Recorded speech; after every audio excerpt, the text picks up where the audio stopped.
Good to see you, students. This is Bakir. Welcome to the seventh lecture of The Making of Global Vault. इस lecture में हमारा topic होगा rebuilding of world economy, जिसमें हम बात करेंगे second world war के बारे में। तो फिर आइए let's open the topic. Students, first world war के अराउंड 2 डिकेड्स बाद ही सेकेंड वर्ल्ड वॉर इमर्ज हुआ। ये जो वॉर था ये बहुत ज़्यादा डिस्ट्रक्टिव प्रूफ हुआ। एक्चुअली ये फर्स्ट वर्ल्ड वॉर से ज़्यादा डिस्ट्रक्टिव था। इस वॉर के एक साइड पर थी एक्सिस पावर्स जैसे कि जापान, जर्मनी और इटली। जापान,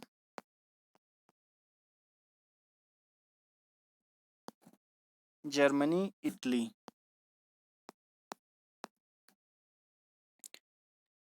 और दूसरी साइड पर थी एलाइस जैसे कि रशिया, ब्रिटेन, फ्रांस और यूएसए।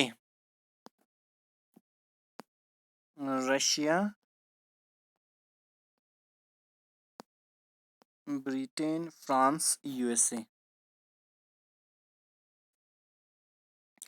स्टूडेंट्स, ये जो वॉर था इसको हम आज टोटल वॉर के नाम से भी जानते हैं, क्योंकि इसको लैंड, एयर और वाटर तीनों जगहों पर लड़ा गया था।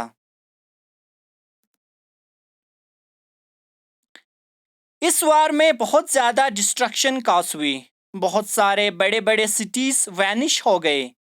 अराउंड 6 करोड़ लोगों की डेथ हुई और बिलियंस ऑफ लोग इंजर्ड हो गए। More than 6 crore people died and many got injured.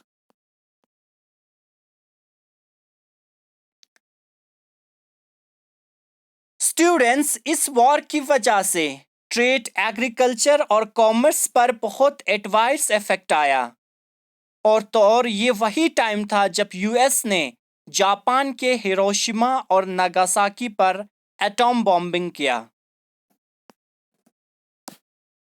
Hiroshima, Nagasaki.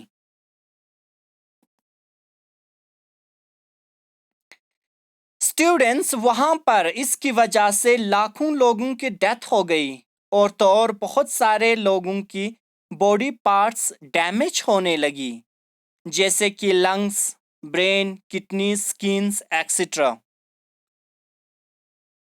Students, उसकी इफेक्ट आज भी हम देख सकते हैं।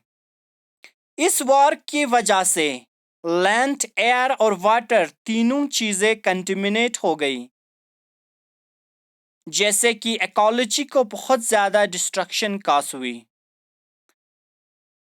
स्टूडेंट्स, इससे एलाइस की जीत हुई और यूएसए को फिर से supreme power of the world कहा गया।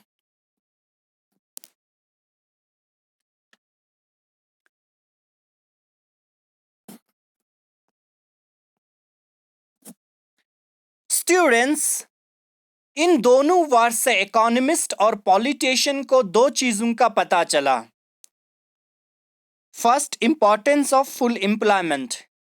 पहली चीज थी, अगर कोई इंडस्ट्रियल सोसाइटी मास प्रोडक्शन पर बेस्ड है तो उसके लिए मास कंजप्शन होना बहुत जरूरी है। मास कंजप्शन के लिए लोगों के स्टेबल इनकम होना बहुत जरूरी है और स्टेबल इनकम के लिए फुल एम्प्लॉयमेंट और स्टेबल एम्प्लॉयमेंट बहुत ज़रूरी है। तो इन शॉर्ट, किसी भी कंट्री में एम्प्लॉयमेंट को मेंटेन करना बहुत इंपॉर्टेंट है।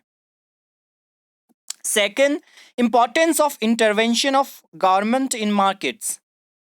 दूसरी चीज़ पता चली कि किसी भी मार्केट में गवर्नमेंट की इंटरवेंशन होना बहुत इंपॉर्टेंट है, क्योंकि उससे प्राइसेस में फ्लैक्चुएशन नहीं होती और इकोनॉमिक स्टेबिलिटी बनी रहती है। सो स्टूडेंट्स, हमारा टॉपिक यहीं पे एंड होता है। आपको क्या करने हैं, बेसिकली इन सारे लेक्चर्स को या जितने भी प्रीवियस लेक्चर्स हैं नोट्स साथ में मेंटेन करना है और बार बार उन लेक्चर्स को रिपीट करके आपको देखना है। Thank you so much students, have a good day, bye bye.